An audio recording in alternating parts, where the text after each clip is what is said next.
Most people will never become unstoppable, not because they are incapable, not because they lack talent or opportunity or desire, but because they have surrendered the one thing that was always theirs, their will.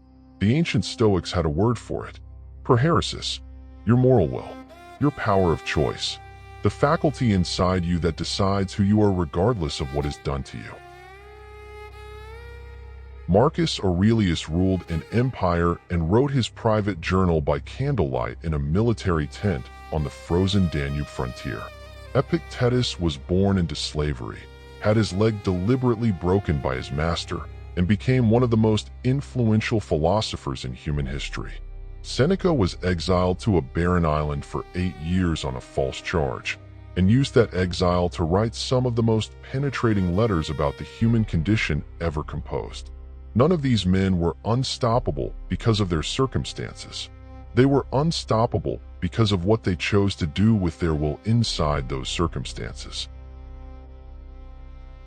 Today we are examining 10 rules built on that single Stoic principle. Your will is the only territory you truly govern. Everything else is weather.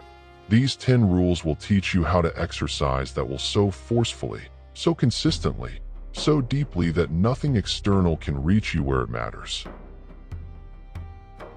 Before we begin, subscribe to this channel.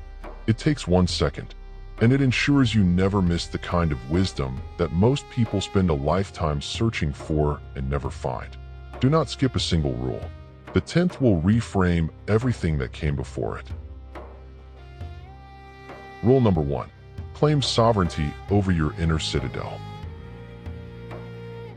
Marcus Aurelius wrote in his Meditations, "Retreat into yourself." The rational principle which rules has this nature. It is content with itself when it does what is just, and so secures tranquility. He wrote this not in a palace, but in a war camp surrounded by plague and death. What you are about to hear in Rule 1 is the exact principle Marcus Aurelius used to survive 19 years of war without breaking. Most people hear this and dismiss it. The ones who don't, they become untouchable. The Antonine Plague was ravaging his army. His generals disagreed. His own body was failing. And yet his private journal reveals a man in complete command of his interior world. This is the foundational rule. Before anything else, you must understand what belongs to you and what is not. Your body can be imprisoned. Your reputation can be destroyed. Your wealth can be seized. Your loved ones can be taken. But your will, your capacity to choose how you interpret and respond to what happens, that cannot be touched unless you hand it over. Most people hand it over 100 times a day. Someone cuts them off in traffic and they surrender their peace. A coworker makes a snide comment and they surrender their focus. A headline triggers fear and they surrender their clarity. Each surrender is tiny, but accumulated across a lifetime, they amount to total capitulation. You have given away the only thing that was ever truly yours. Piece by piece, reaction by reaction. The Stoic reclaims that territory, not once, but constantly. Every moment of every day is a choice between sovereignty and surrender, and the unstoppable person chooses sovereignty so many times that it becomes reflex, not perfection, reflex. Starting today, every time you feel your peace being pulled outward by something external, say this to yourself: "This is not my territory. My territory is how I respond." That single sentence, repeated 1,000 times, will rebuild your inner citadel stone by stone. Rule number 2. Use your will where it matters and release it where it does not. Epictetus taught this from the deepest possible authority. He was a slave. His body belonged to another man. He had no rights, no property, no legal personhood. And from that position of absolute external powerlessness, he articulated the most liberating idea in Western philosophy. Some things are within our power, while others are not. Within our power are opinion, motivation, desire, aversion, and, in a word, whatever is of our own doing. Not within our power are our body, our property, reputation, office, and, in a word, whatever is not of our own doing. This is not a passive teaching. This is the most aggressive form of self-mastery ever conceived, because it demands that you pour the full force of your will into the narrow channel of what you can actually control and completely abandon your grip on everything else. Most people do the opposite. They pour their energy into controlling other people's opinions, predicting the future, regretting the past, and managing outcomes that were never in their hands. And then they wonder why they feel exhausted and defeated. You cannot steer the ocean, but you can steer your ship. The unstoppable person builds the strongest possible ship and then sails into whatever weather comes without complaint. Seneca demonstrated this when Nero, the emperor he had once tutored, turned against him. Seneca could not control Nero's paranoia. He could not control the political machinery grinding toward his destruction, but he could control how he spent his remaining days. He wrote, he reflected, he prepared himself to face death with the same dignity he had brought to life. That is prohairesis in action, not controlling the circumstance, commanding your response to it. Rule number 3. Forge your will through voluntary hardship.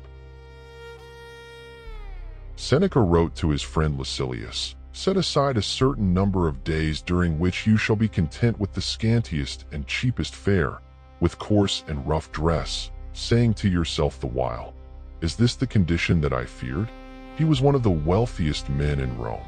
He had slaves, estates, vineyards, and he deliberately chose to sleep on the ground, to eat the food of the poor, to wear rough clothing against his skin. This was not self-punishment. This was will training, the way a blacksmith tempers steel by plunging it into cold water.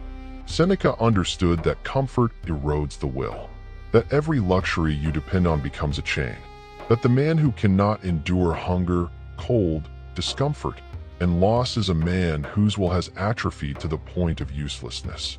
Marcus Aurelius practiced this on the frontier.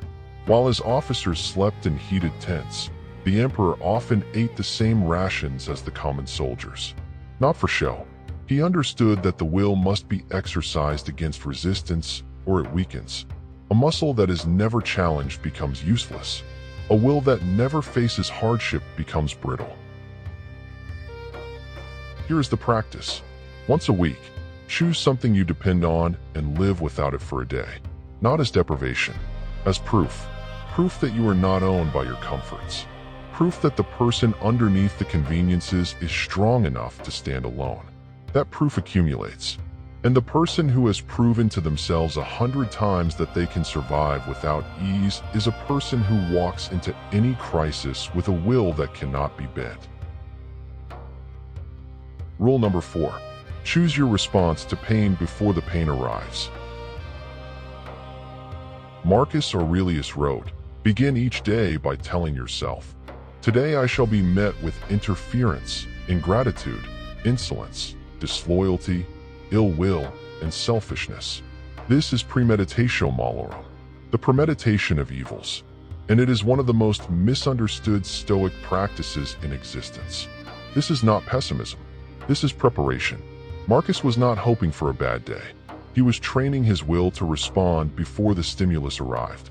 Because the person who has already decided how they will respond to betrayal does not crumble when betrayal comes.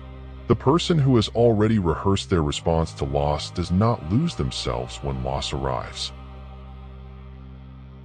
The difference between the person who is destroyed by adversity and the person who walks through it is not toughness. It is preparation. The unstoppable person has already fought the battle in their mind before it reaches their doorstep. They have already chosen patience before the provocation, already chosen calm before the chaos, already chosen dignity before the humiliation. This is not about anticipating every possible disaster. It is about training your will to default to strength rather than reaction. When Marcus told himself he would meet ingratitude, he was not predicting the future. He was programming his response. And a programmed response is always stronger than an improvised one, because improvisation under pressure defaults to fear. Preparation under pressure defaults to the will you have already forged.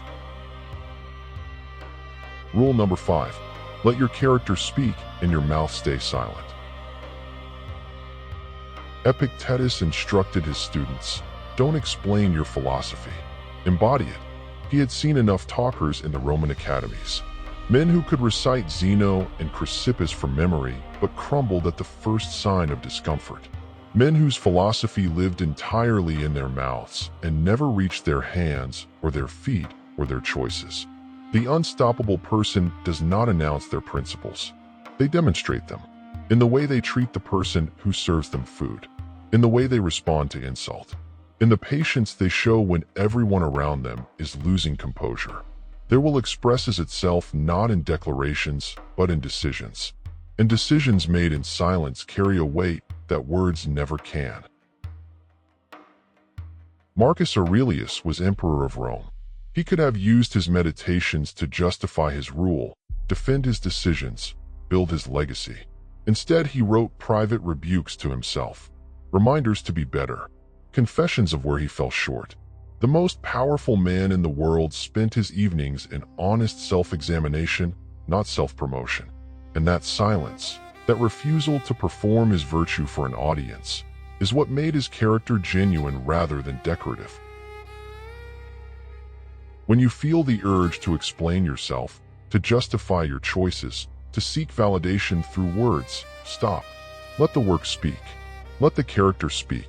The person who needs to tell you they are unstoppable is not unstoppable. The person who shows you through 1,000 quiet decisions is the one you will never forget. Rule number 6.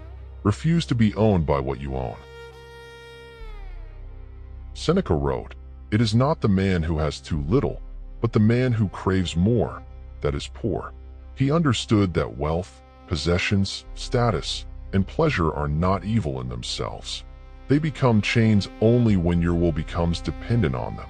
When you cannot lose the house without losing yourself.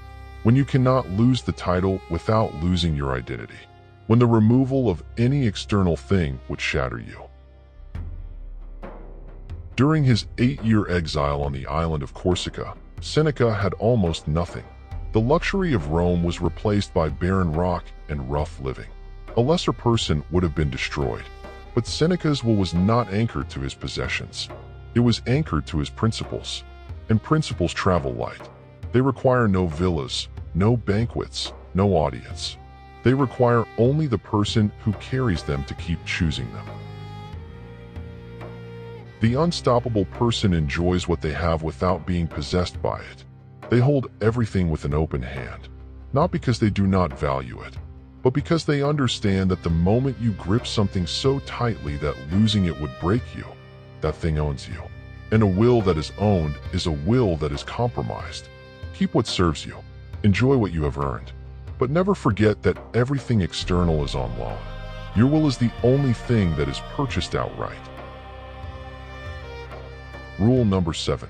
Transform every obstacle into evidence that your will works. Marcus Aurelius left behind one of the most powerful sentences in philosophical history. The impediment to action advances action. What stands in the way becomes the way. This is not optimism. This is a description of how a train will operate. When Marcus faced the betrayal of Avidius Cassius, a general he had trusted and promoted, who declared himself emperor and marched an army toward Rome, Marcus did not rage. He did not panic. He treated the crisis as a test of his will. He marched his army to meet Cassius, but instructed his men that if possible, Cassius should be spared. The rebellion collapsed before the armies met. Cassius was killed by his own troops. But the way Marcus handled the crisis, with restraint, strategy, and moral clarity under the most intense pressure, revealed a will that had been tempered by a lifetime of deliberate practice. Every obstacle you face is an opportunity to prove that your will functions. The insult is a chance to practice calm. The failure is a chance to practice resilience. The loss is a chance to practice detachment. The betrayal is a chance to practice forgiveness without weakness. Each obstacle overcome is not just a problem solved. It is evidence, deposited in the deepest part of your mind, that your will works under pressure. And a person who has that evidence stacked 1,000 layers deep is a person who walks into any room, any crisis, any darkness, knowing they will walk out the other side. If this is hitting you where it matters, drop a comment right now. Write the words, "My will is my own." Claim it, because what you declare, you become. Rule number 8. Hold your judgments with an iron fist. Marcus Aurelius returned to this theme more than any other in his private writings. If you are distressed by anything external, the pain is not due to the thing itself, but to your estimate of it. And this you have the power to revoke at any moment. Your will's most powerful function is not action. It is judgment, the ability to choose what things mean to you. Someone insults you. Your will decides whether that insult penetrates or bounces off. You lose your job. Your will decides whether that loss is a catastrophe or a redirection. You receive a diagnosis. Your will decides whether you spend your remaining time in despair or in fierce, purposeful living. Epictetus put it with brutal simplicity. It is not things that disturb us, but our judgments about things. A slave who could not control whether he was beaten or freed still maintained absolute control over what those things meant to him. He chose to see slavery as a philosophical classroom. He chose to see his broken leg as evidence that the body is not within his power. He chose, in every moment, to exercise the one faculty that no master, no emperor, no twist of fate could seize from him: his judgment. Practice this daily. When something happens that triggers pain, frustration, or fear, pause. Before the emotion takes root, ask yourself, what judgment am I making about this? And is that judgment the only one available? The answer is always no. There is always another interpretation. And the unstoppable person is the one who deliberately chooses the interpretation that serves their strength rather than their suffering. Rule number 9. Align your will with the nature of things, not with your wishes. Seneca spent his final years knowing that Nero would eventually order his death. He watched former allies distance themselves. He watched the political ground shift beneath him. And rather than rage against the inevitable, he aligned his will with what was coming. He wrote his finest works during this period. He deepened his philosophy. He prepared himself and his wife Paulina for the end with a calm that historians still marvel at. When the order came, Seneca opened his veins in the bath. He spoke to his friends. He dictated final thoughts to his secretary. He died as he had lived, with his will intact, not because he wanted to die, but because he had long ago decided that the way he faced death was the ultimate test of everything he believed. Most people exhaust themselves fighting what is. They rage against aging, against loss, against the simple fact that all things end. And that rage is the will turned against itself. A will that demands the universe be different from what it is will always be defeated. Not by weakness, by impossibility. You cannot will the river to flow uphill. You can only choose how you navigate its current. Aligning your will with nature does not mean surrender. It means choosing to fight the battles that can be won and accepting with dignity the outcomes that cannot be changed. And that distinction, known in every cell of your being, is what makes the difference between a person who breaks and a person who bends and comes back stronger. Rule number 10. Remember that your will is the only thing you take with you. Marcus Aurelius wrote, "Think of yourself as dead. You have lived your life. Now, take what's left and live it properly." He wrote this not as a morbid exercise, but as the ultimate clarification of what matters. When you strip away every external thing, when you imagine yourself at the very end with nothing left, what remains? Your choices, your character, the quality of the will you exercised across the span of your years. You will not take your reputation. You will not take your wealth. You will not take the applause or the titles or the possessions you spent decades accumulating. You will take only the record of what you chose when choosing was hard. The moments you were honest when lying was easier. The moments you were brave when retreat was safer. The moments you were kind when cruelty would have felt more satisfying. That is prohairesis in its purest form. The understanding that your will is not just a tool for navigating life. It is the thing that defines you.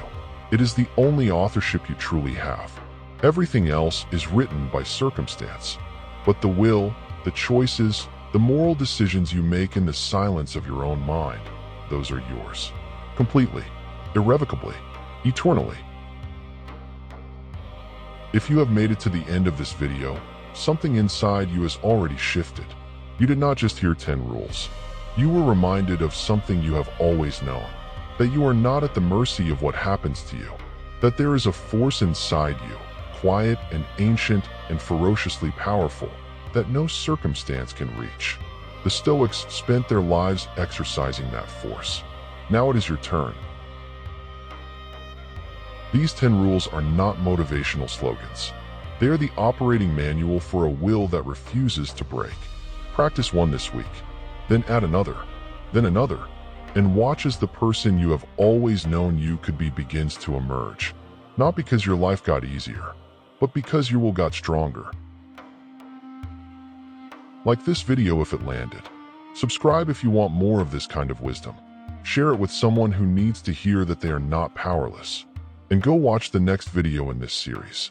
We are building something here, something that cannot be stopped, because it is built on the only foundation that has never cracked. The human will, your will. Now go use it.